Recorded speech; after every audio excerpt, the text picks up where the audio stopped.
Hello everyone, Pock here.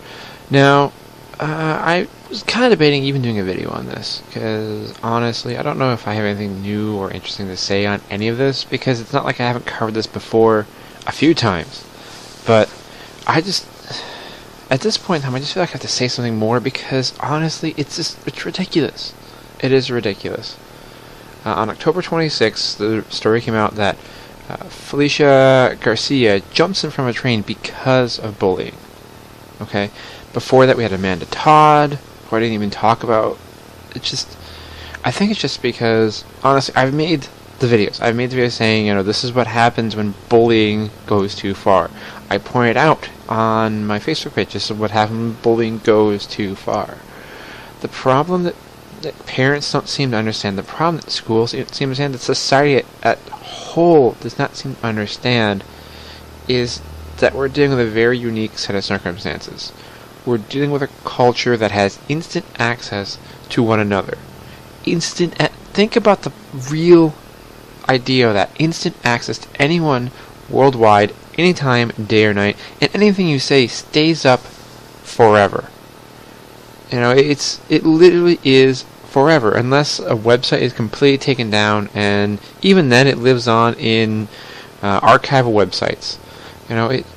It just does not end. It does not end for these kids nowadays. It's not as though, back in the day when I was growing up, if you had a school ground bully, you actually could leave school. They could actually change towns even. You could actually get distance between you and your bully.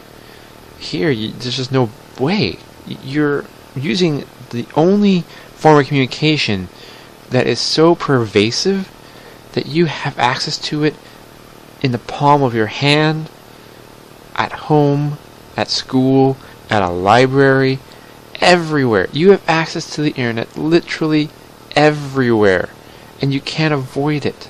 You can't just hide from it. You can't crawl into a hole and never talk about it, and never use it, and never hear about it, because even if you stay offline, your friends don't stay offline, so you'd have to live like in a cave far from society and never ever see anyone or do anything with your life in order to avoid this. And I mean, I'm as guilty as the next person for watching some of the trolling videos and whatnot, and it's kind of funny to see things like, the Star Wars kid and whatnot, but that's bullying too, because now that guy can never really lead the life he was meant to because of one mistake that everyone's going to harass him about for the rest of his life. I mean, some people embrace it, and some people, use their web celebrity to become something more and actually launch into having their dreams. But bullying doesn't even do that. You can't even do that with being bullied. I mean, Amanda Todd made a fairly foolish mistake, okay? She trusted a guy who said, I'm cool with you showing me your boobs, and I'm not going to show anyone else. And then a year later, it comes back to haunt her. The problem is that there was no way at that point. Once she flashed him, that's it. It's over. He's got screen capture. There's nothing you can do. It's on his computer, and then on the web, and everywhere now. I mean, I'm pretty sure if you actually looked around on the web, you could probably still find that picture floating around. Even though it's child pornography, you could find the picture still floating around today, even after she killed herself. It's never going to go away for her. It was never going to go away, and these bullies took it to the next level by following her and stalking her and continually harassing her. It's the point where I don't know what you really can do anymore, because the problem is you can tell schools to have anti-bullying campaigns. You can tell your friends to not bully one another or bully the person that you all talk about or whatnot. But at the end of the day, people just don't care about each other anymore. And that is the saddest statement I've ever had to make in my life. But people simply just don't care about each other anymore. Maybe it's my new relationship and being with my new girl that makes me see this way. She actually does care about everyone and everything. She legitimately has this heart of gold, and seeing how she is versus how every one of my friends are, every one of my coworkers are, like everyone that I know, I'm thinking, well, yeah, we care a little bit about who we talk about, but then at the same time, we'll go into a trolling, bashing kind of mode and just I'll bash someone really quickly. But how do we know how it's affecting them? How do we know, even if we're just bashing one another, just being silly and stupid, how do we know if we're hitting the mark and the person just isn't saying anything because they're our friend?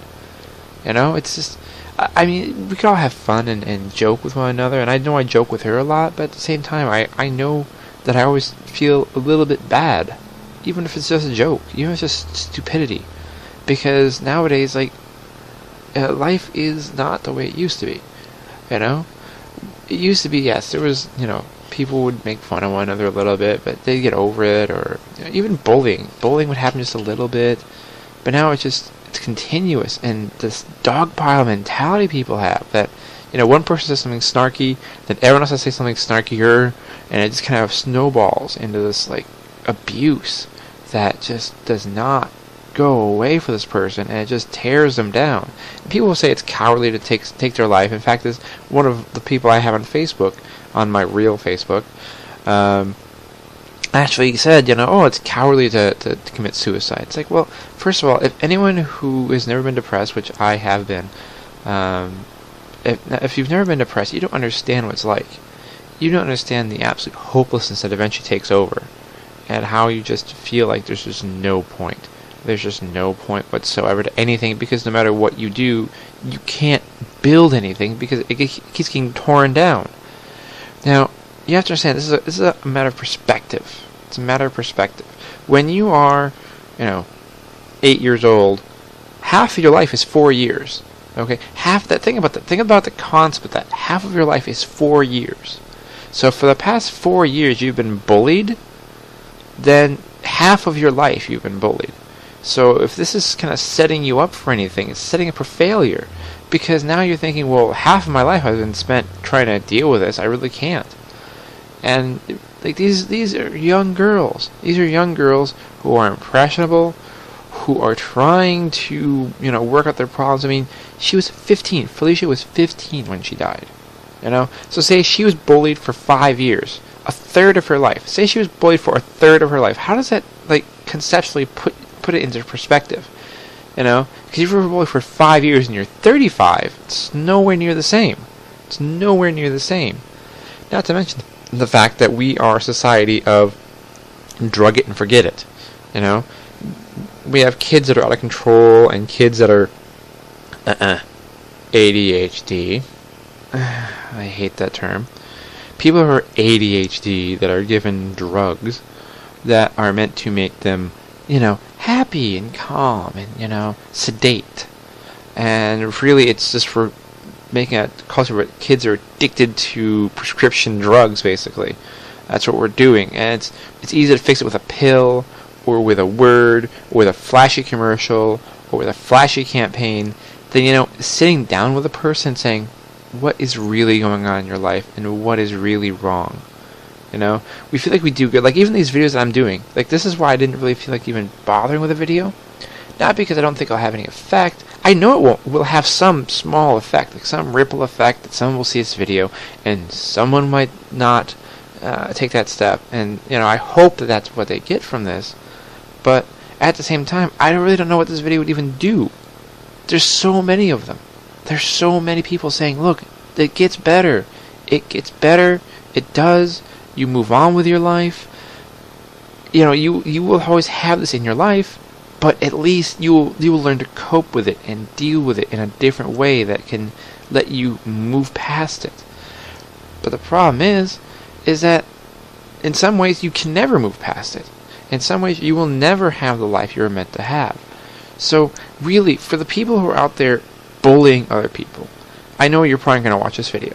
I know you're probably going to watch. If you know someone who's like this, sit them down and really get them to listen to what I'm saying here. If you, again, this makes any impression at all, let it be this one. You are stealing someone's life. You are stealing the life they should have had. You are taking that from them the moment you start giving them those insecurities, those self-doubts. The moment you rob them of that self-worth, you are stealing the life they were meant to have. Think about that the next time you're bullying someone. You are taking from them the life they were supposed to have. You are removing from them those stability elements that they have to have in their personality to deal with life. You are undermining them and making them work harder to just be normal. Maybe that will help. Maybe that's what we need to have someone say finally, is that you are not killing them directly, you are killing their spirit, you are killing what they should have been. Maybe you should think about that the next time you decide to bully someone. Maybe that will finally get through to someone, and maybe we'll stop having these deaths. I don't think we will. I really don't, because, again, people just don't care, and I don't know how you fix that.